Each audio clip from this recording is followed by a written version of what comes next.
Bonsoir Michel Onfray. Bonsoir. Pourquoi vous ne soutenez pas François Asselineau?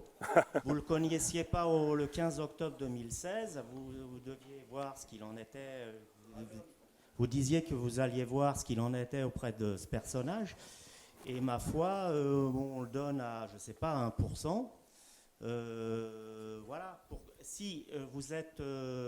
il y a des centaines de milliers de personnes en France, voire plusieurs millions qui vous écoutent. Vous êtes très, très médiatique. Et si vous appeliez à voter pour lui, on saurait pourquoi. C'est le seul à vouloir vraiment sortir et retrouver une souveraineté. Le ministère de l'Intérieur l'a classé comme parti ni de droite ni de gauche. Voilà.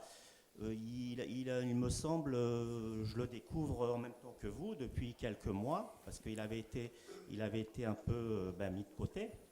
Et ma foi, il n'y a pas grand-chose, je veux dire, il semble intègre, il semble honnête. Voilà ma question. Qu'est-ce que vous pensez de M. Asselineau, puisque vous l'avez découvert dernièrement un peu plus?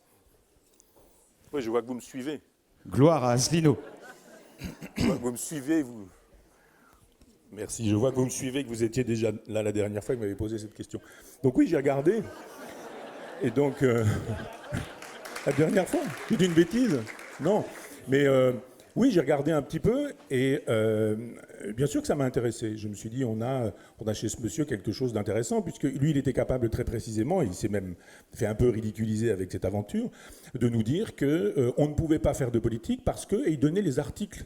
Et c'était très intéressant. Ça, c'était très intéressant d'avoir un personnage qui nous disait très précisément « on ne pourra pas parce que cet article nous l'interdit ». Et effectivement, il faisait la démonstration que la politique en France n'était pas possible si on maintenait cette règle du jeu. Mais d'abord, j'ouvre une parenthèse pour dire que vous me prêtez beaucoup d'influence. Et l'argument du « si vous souteniez, ça serait important pour lui » et il aurait fait un chiffre, il aurait fait 2 chiffres, et puis voilà, je ne crois pas d'une part. D'autre part, je n'ai pas... mon métier ne consiste pas à inviter à voter comme moi, ni même à penser comme moi. Mon travail consiste avec vous à penser les choses et à dire voyez, regardez, pensons, tournons autour de la statue, voyons comment elle est, et puis après faites-vous votre avis. Mais je ne suis pas... Vous savez, Nietzsche disait il m'est odieux de suivre autant que de guider. Et je n'ai pas du tout envie de jouer ce jeu-là. Aurais-je voté pour quelqu'un? Je pense que cette fois-ci, je ne l'aurais pas dit, parce qu'il y a un moment donné où ça devient une espèce de truc systématique. Vous êtes l'intellectuel qui soutient. J'ai souvent dit que la logique, c'était séduction, élection, trahison. Le jour où vous avez soutenu quelqu'un, qu'il est élu, il vous trahit. Ou quand il n'est pas élu, il change d'avis parce qu'il est parti sur un autre sujet et vous êtes toujours... tenu pour coupable et responsable du soutien que vous avez signifié et manifesté un jour alors que le personnage a changé complètement d'avis et vous êtes à vie associé au personnage quels que soient ces changements de pied. Donc je pense qu'il y a un moment donné où il faut arrêter de dire je vote ça et faites comme moi, votez comme moi. Ça s'est terminé cette époque des listes de people qui disaient je vote pour machin et si vous m'aimez, votez comme moi. Ça me paraît pas très intéressant, mais... Pour répondre à la question du pourquoi ne pas le soutenir, pourquoi ne pas faire sa promotion, je crois simplement que la configuration est ainsi faite qu'on ne peut pas remonter tout seul le fleuve. On ne peut pas. C'est-à-dire que si vous dites je le soutiens, on peut changer de dixième, si vous voulez, peut-être à un chiffre qui est en dessous de 0, ou presque quelque chose dans ce goût-là, mais ça ne suffira pas, parce que le discours critique sur l'Europe, que fait par exemple Jean-Pierre Chevènement. C'est ma logique, Jean-Pierre Chevènement, même si il est jacobin et que je ne le suis pas. Il me dit c'est pas ça qui est important entre nous, pas seulement entre nous. Il dit c'est facile à régler, et je pense qu'il a raison. Mais je pense que la critique de l'Europe, qui est souvent faite par des gens qui ne m'intéressent pas beaucoup, mais qui pourrait être faite d'un autre point de vue, qui pour moi n'est pas celui du jacobin, pas le point de vue du jacobin, mais celui du girondin, ça n'est pas une critique qui se trouve faite parce qu'elle n'est pas audible. Elle n'est pas audible. Si vous critiquez l'Europe libérale, vous passez pour quelqu'un qui critique l'Europe, donc pour quelqu'un qui est nationaliste, donc pour quelqu'un qui veut la guerre, donc etc. Truc habituel. Donc nazi, fasciste, Vichy, Pétain, etc. La période sombre de l'histoire, la période nauséabonde et ce genre de choses. Je pense que j'ai fait un livre qui s'appelle « Décoloniser les provinces », qui est une proposition girondine pour faire de la politique. Éventuellement, je m'engagerai du côté de gens qui pourraient dire on change le logiciel de la Ve République. Non pas parce que la Ve République elle est mauvaise, et c'est pas la Ve République qui est mauvaise, ce sont les politiciens qui sont mauvais. Et Jean-Pierre Chevènement dit une conversation l'autre jour, il me dit mais il faut revenir à la Ve République. Le problème c'est pas la Ve République, c'est qu'on ait perdu le sens de la Ve République. C'est-à-dire la dignité, le sens de l'honneur, le sens de la parole donnée, le respect du peuple. Quand on sollicite le peuple pour un référendum, la Ve République, c'est d'obéir à la parole du peuple. Quand on perd les législatives, qu'est-ce qu'on fait? On ne fait pas une cohabitation. L'esprit de la Ve République, c'est qu'on démissionne. On met son poste de président de la République en jeu, on dit « je démissionne ». Et vous allez me dire à nouveau si vous me soutenez. Donc c'est pas si mal que ça, la Ve République. Ce qui n'est pas bien, ce sont les hommes politiques qui ne s'en servent pas, ou du moins qui ne respectent pas cette Ve République. Moi, ce qui m'intéresse, c'est qu'on fasse de la politique proudhonienne. C'est-à-dire que si des hommes politiques un jour s'en viennent nous dire que c'est fini l'histoire de l'État, du capitalisme qui se retrouve dans ses châteaux, dans ses ministères, etc., et à ce moment-là, je l'écouterai. Et je dirais, voyons voir si on peut faire des choses ensemble avec les gens. Je pense vraiment que la politique, c'est une affaire de citoyens. Ça ne doit pas être une affaire de politicards, de politiciens professionnels. Parmi les 11 candidats, là, combien travaillé? Parmi ceux qui défendent l'Europe, aucun, zéro. Aucun. Tous des gens qui ont fait de la politique, même s'ils disent « Ah, mais moi j'ai été banquier 2 ans ». D'autres disent « Ah, mais moi j'ai été prof à la fac avec un bac plus 3, c'est le cas d'Amont, pistonné, j'étais prof à la fac, mais je n'ai fait que ça dans la vie. Le reste du temps, le parti. Les autres sont des gens qui n'ont jamais travaillé. Dans les petits, vous avez des gens qui travaillent. Vous aviez Poutou qui travaille, vous avez Nathalie Arthaud, professeur, vous avez Poutou qui était ouvrier. C'est autre chose. Vous en aviez 2 qui étaient retraités, mais qui ont travaillé. Donc, effectivement, ce n'est pas exactement la même chose. Moi, j'ai envie que la politique ne soit plus une affaire de politiciens qui changent d'avis. Un Mélenchon qui nous dit le contraire de ce qu'il a dit aux dernières présidentielles, puis qu'au présidentiel d'avant disait encore autre chose. Mais je comprends que les jeunes qui n'aient pas beaucoup de culture et qui n'ont pas appris de choses, qui n'ont pas le sens de l'histoire, qui n'ont pas le goût de l'histoire, puisque c'est fasciste et réactionnaire, et qui n'ont de culture que ce que la télévision leur raconte avec des meetings dans lesquels il s'agit de séduire des segments d'électeurs, soient saisis par des gens disant « c'est pas mal, il parle bien, il dit des choses intéressantes, mais votez pour lui ». Donc effectivement, la démagogie, pour le coup, c'est un mot que je n'utilise pas beaucoup, mais là, dans son sens, eh bien, il faut l'utiliser, mais la démagogie consiste à dire ce que le peuple attend. Il faut dire à celui-ci, dire à celui-là, etc. Puis d'un seul coup, quelqu'un qui a été hyper productiviste, défendant le nucléaire, se trouve défendant les écologistes. Et nous dit qu'il faut faire attention à la souffrance animale. C'est nouveau. Qu'il faut faire attention à son régime protéiné. Il intervient à gala en nous disant qu'il est devenu végétarien, il nous donne une recette, et puis le quinoa avec des crevettes. Crevettes, c'est végétarien la crevette, comme chacun sait.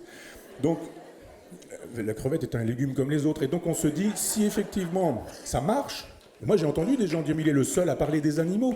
Et après, on a vu Dupont-Aignan embrasser un chien. Après ça, on a vu Macron avec un agneau. On les a tous vus. Marine Le Pen avec un chat. On les a tous vus. Et la vache, le truc, enfin, on connaît l'histoire avec Chirac. Si c'est ça vraiment la politique, si le projet que vous avez c'est de toucher les mamies, les propriétaires de poissons rouges, les gens qui sont attachés à leur chihuahua, les gens qui, etc., en disant ceux-là, il faut leur parler là. Et après le terrorisme, Marine Le Pen a renoncé à une visite qu'elle devait faire à un centre de SPA. Important ça quand même. Hein. Pour quelle raison? C'est bien, il y a 3 chiens, 2 chiots, un hérisson, elle y va, il y a la télévision. Et à la télévision, il y a 15 secondes au journal de 20h. Et devant le journal de 20h, il y a 10 millions de gens qui disent « Pas si mal que ça, la fasciste, finalement. Hein. Elle veut remettre les étrangers à la mer, mais elle aime bien les chats, et comme moi, elle aime bien les chats. » C'est devenu ça, la politique. Le feuilleton de la politique n'a été qu'un show télévisuel pendant presque 1 an. Je me souviens qu'il y a 5 ans, presque à cette heure-ci, on savait que François Hollande était élu. Dans les 10 minutes qui ont suivi, il y a eu un commentaire. Et les journalistes commençaient à parler des présidentielles d'aujourd'hui. Ça recommence sans cesse. C'est-à-dire c'est une espèce de feuilleton de télé-réalité où la politique ne compte plus pour rien. Mélenchon a acheté sa garde-robe à Fidel Castro, vous avez vu, il a l'école, etc. Il fait des hologrammes, c'est formidable. Il est moderne, nous a-t-on dit. Mais c'est ça la politique, alors que les vraies questions, c'était celles qu'effectivement Asselineau posait, en disant « Que proposez-vous de faire, puisque la règle du jeu vous interdit de le faire, que proposez-vous de faire avec cette règle du jeu ?» Personne n'a répondu à ces questions. Il ne fallait surtout pas répondre à ces questions. Puisque si vous êtes contre l'Europe, je le rappelle, vous êtes pour le nationalisme, vous êtes pour la guerre, etc. Donc il y a une espèce d'interdiction de penser la question de l'Europe en disant, mais quand on n'aime pas l'Europe libérale, on a le droit d'en aimer une autre formule, qui n'est pas européen aujourd'hui. Ça n'a aucun sens d'être anti-européen.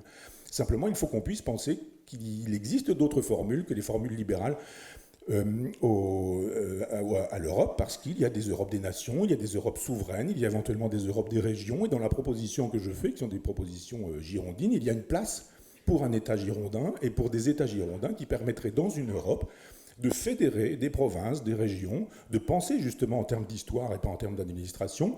Et si un jour quelqu'un devait revenir en politique en disant que le vrai projet, ce n'est pas une 6e République, mais que c'est effectivement de prendre en considération le vote des électeurs, alors à ce moment-là, peut-être à nouveau pourrais-je et m'engager et soutenir et prêter mon nom et éventuellement donner un coup de main à quelqu'un qui me demanderait de travailler un projet comme celui-ci. On a des chiffres peut-être ? Non, mais on va bientôt regarder ça. On a des estimations là quand même. Non, les gens sont plus intéressés par les estimations que par moi. C'est des résultats qui vont être donnés dans quelques minutes. Parce que apparemment, les résultats donnent Macron en 1 avec 24% et Marine Le Pen en 2 avec 21%. Et une égalité entre François Fillon et Jean-Luc Mélenchon à 20%. Donc, Il est 20h, voici les résultats de ce premier tour. C'est Emmanuel Macron qui arrive en tête à 23,7%. Marine Le Pen est en deuxième position à 21,7%. Vous voyez apparaître les QG des deux premiers de ce premier tour pour le moment. Et on va tout de suite regarder les scores des autres candidats en troisième position. En troisième position, ex aequo, François Fillon à la troisième position avec Jean-Luc Mélenchon, vous le voyez, 19,5% des voix. Benoît Hamon obtient 6,2% des voix. Nicolas Dupont-Aignan, 5%, Jean Lassalle, 1,5%, Philippe Poutou, 1,2%, François Asselineau, 0,8%, Nathalie Arthaud, 0,7%, Jacques Cheminade est à 0,2%. Voilà pour ces résultats, ces premiers résultats ce soir. Emmanuel Macron face à Marine Le Pen, c'est le duel qui s'annonce pour ce second tour. Emmanuel Macron en tête, Marine Le Pen en seconde position, c'est votre... étonnant. Étonnant. Ça alors. J'aurais dû aller voter pour Asselineau, franchement. Ça aurait changé le cours de l'histoire. Bon, la parité est respectée, un homme, une femme. Et je pense que si... je peux vous dire aussi ce qui va se passer dans l'heure qui suit. Hein. Tous les gens de gauche vont dire... Tous ceux qui ont perdu vont dire qu'ils n'ont pas perdu, qu'ils ont fait plus de voix, que c'est important, qu'ils ont augmenté ceci, etc. Et tout le monde va y aller du Front républicain en nous disant... Tout le monde derrière Emmanuel Macron est le prochain président de la République. Donc je vous avais dit que je voulais pas me perdre de temps à jouer ce faux jeu-là. Ben voilà, on a la démonstration. Autre question.